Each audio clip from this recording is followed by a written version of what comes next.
next on the new music. Did you get a chance to sit around in the hotel? Oh, we've been around that. No, we floated around in a cab or something. We've seen nothing. We just arrived, yeah. No chance for any kip yet, though? No, not too much. And you've got a show in an hour... No, sorry, 2.5 hours. 3 hours, yeah. I don't want to scare you too much. We'll manage, don't worry. How late did the show go in Montreal last evening? I think we got out, finished around up at 2. So we got away for about 4 o'clock, yeah. Well, things in Toronto happen a little bit earlier, so you'll be out of it before 11 tonight. So.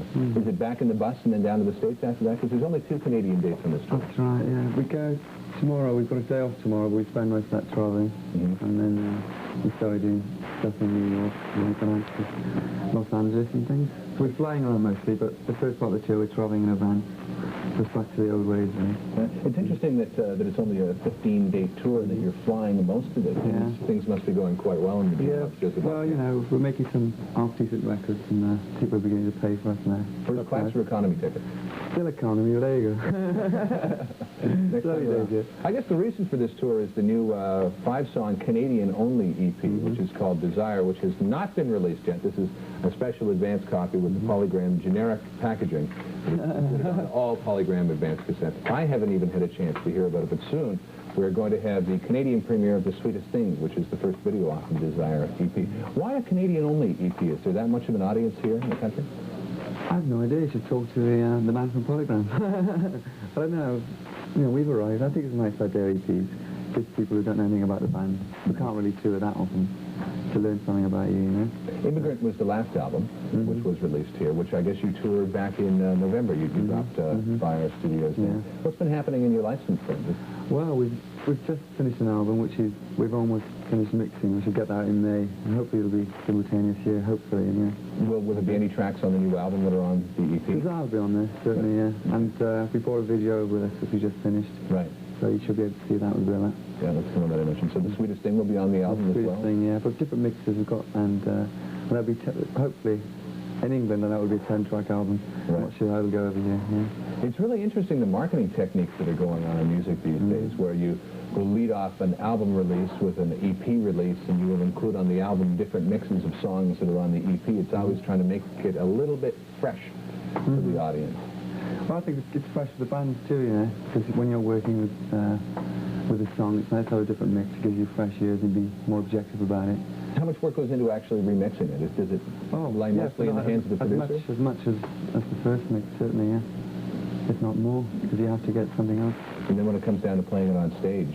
Well, we can play. We're well known as a half-decent live band, so yeah, we can play very well. Well, but I mean, which mix do you choose? Well, it's on I mean, live performance is a separate thing altogether, really. You shouldn't really expect to hear the records live, you know. You want to pick up something from the band, or hopefully some personality, some emotion, whatever. Right. So that's performance, isn't it? Yeah. At the core of Gene Loves Jezebel is yourself, Mike, and your brother Jay, which reminds me a little bit of the Ferris brothers in Excess, who have been together for... Never heard of In Excess? No. Oh, great band. Have you heard of them?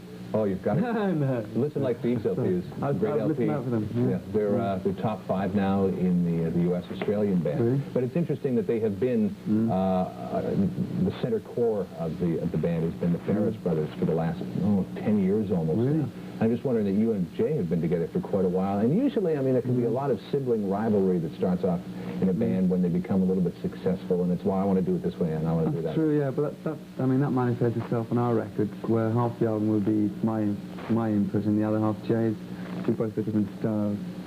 But, you know, we just got 2 singers. For me, it's an advantage, because there are so many more possibilities of 2 singers, you know. How do you like working with your brother, though? I mean, you've grown up with this guy. How old are you now, 26? Yeah, you've been with him for 24 years of your life. Sure. Well, he's a nice guy. He's lovely. It's good. The band, I mean, it's a good band. The band are very close. And Jay and our brothers, that's the most interesting aspect of the band. It's something to play off, really. That's what's going to interest people, but it's very much a band, really. Most of the writing these days comes from a group composition, really. You can still hang out in the family atmosphere all right together, then? Sure. I mean, Jay and I spend more time with Marcus than I do with Jay, really. Right. Well, he's better looking, so. Why don't we go back to it? I think this is from the debut Canadian release. This was the very first video that we got. Can we play Bruises from Gene Loves Jezebel? Yeah, sure. That's a blast from the past. All right, here's a blast from the past, as it were. A blast cheap blast as well. Bruises and Gene Loves Jezebel and much music. now. Mike. Yeah, it certainly is, yeah. And The Sweetest Thing, which is the video that we're going to be playing in the next couple of minutes, which, by the way, is the North American premiere, I believe. Yes, there we are. Is only the second video that you've made. Which one? Yeah. Why only two? I'm not sure. It's just the nature of the band, really. We've never really thrown ourselves about. We've always done the sleeves and whatever, I suppose. And we just never had that inclination, really. Something we always wanted to do, but we never just got round to it. You know, for me, one of the biggest things about Gene Loves Jezebel is the fact that the band is seen as somewhat of an enigma. And I think the fact that you haven't been seen a lot on video. Lean forward a bit when I fix the microphone. The fact that you haven't been seen on video a whole lot sort of adds to the enigma. You know, the faces are not that well known. The look of the band is not that well known. And when you were supposed to play your debut Canadian appearance, which was, I guess, back in September of '85, you canceled it, right? And well, we didn't actually cancel it. It's out of our hands when that sort of thing happened. Promotional thing it was, wasn't it? Yeah. Good stunt. Yeah, but that almost led. But is that maybe, I don't know, it must be the planets. These things occur, really. There's certain events that happen in and around Gene Loves Jezebel which have lent themselves to that mystique, you know, which is nice, I think. But the reason we blew out the first Toronto gig was our original guitarist wasn't desperately well, so he wasn't up to doing it, you know. Right. So we considered his health first, really.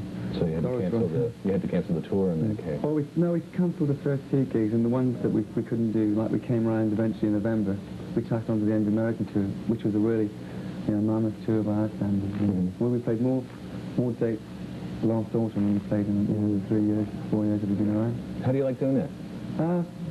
From the response from the audience, I enjoy it. I mean, I didn't expect that. You know, we were embraced. You know, it's much the same in England. We play very little, and there is, when we do come out, you know, there's a big rush of thin people on some chubby ones, a couple of chubby ones.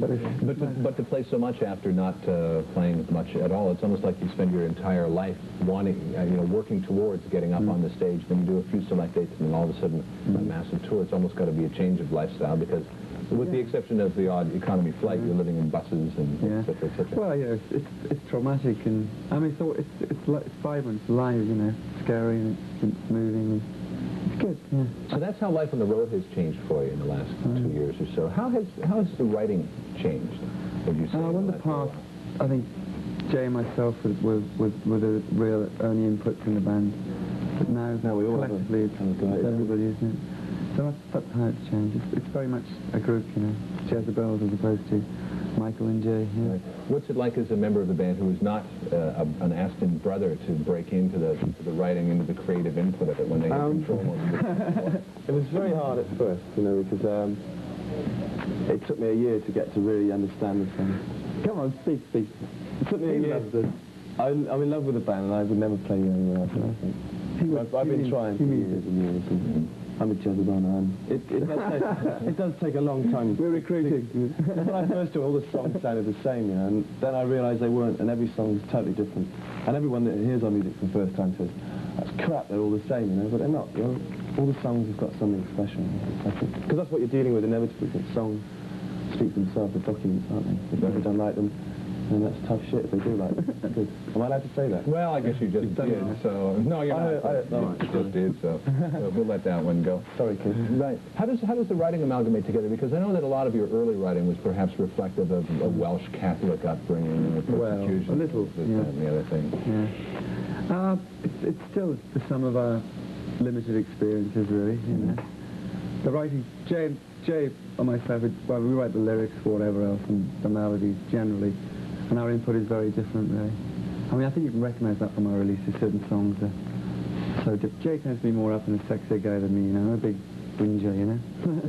I tend to be a bit more soulful. So it's not all guilt, shame, persecution anymore? No. Unfortunately, no. Getting a little more well-rounded? It's getting up there. It's good.